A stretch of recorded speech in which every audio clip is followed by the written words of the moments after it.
KTN.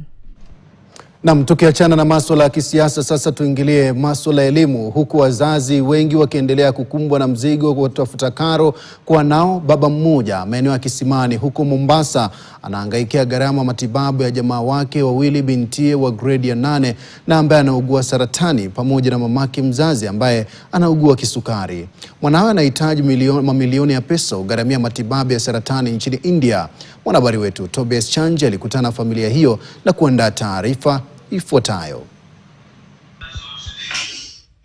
Huyu ni Mary Wahu katika hospitali moja nchini India. Ni mwanafunzi wa grade ya 8 na anaugua saratani ya aina ya osteosarcoma.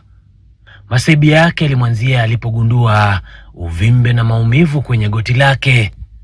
Safari yake ya kutafuta matibabu katika hospitali za Makadara kaunti ya Mombasa na ile ya kitaifa ya Kenyatta jijini Nairobi, ugonjwa ulimlemea na kulazimu wazazi wake kumsafirisha hadi nchini India kupokea matibabu zaidi. Lakini kwa sababu ya ugonjwa hajaweza kurudi shule. Pia wakati mwingine nikimpigia video call kama aunti yake, naona ile hali anapitia ya maumivu, anashindwa kula, ananiuliza utakuja lini. Saratani hii sasa imefika kwenye mapafu, kumaanisha inahitaji upasuaji wa mapafu na goti pamoja na huduma 9 ya matibabu ya saratani maarufu chemotherapy. Gharama ya matibabu ni ghali, jambo linaloongezea familia hii masikitiko makubwa. Hadi sasa familia hiyo imetumia shilingi milioni 1.5 kugharamia matibabu ya mwana wao nchini India.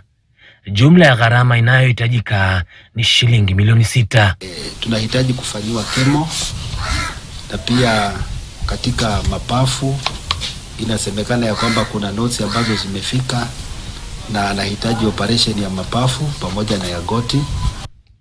Kando na ugonjwa wa binti huyo, mamake Josephat, Mere Githinji, amelemewa na ugonjwa wa kisukari na tiba ya kila mwezi inaonekana kumlemea. Mimi nina shida nyingi kijana. Kwa maana sasa mimi kuamka hapa kwenda ndani ni kushikiliwa.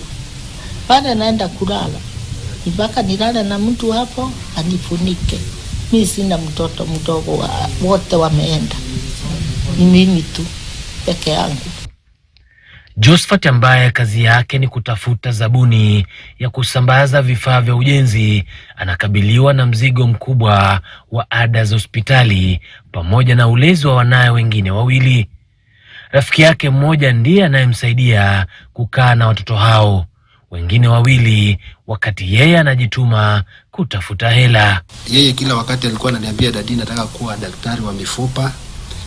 Sasa amepitwa na masomo, ni mhula wa 2.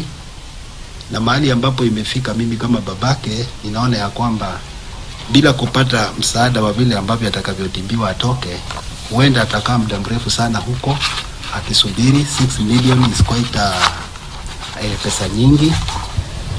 Sasa mimi ningeomba tu, hata siwezi kuomba sana, mnisaidie kama huyu mtoto tu asaidike, kwa maana kile kitu nilikuwa nayo nimewapa yote.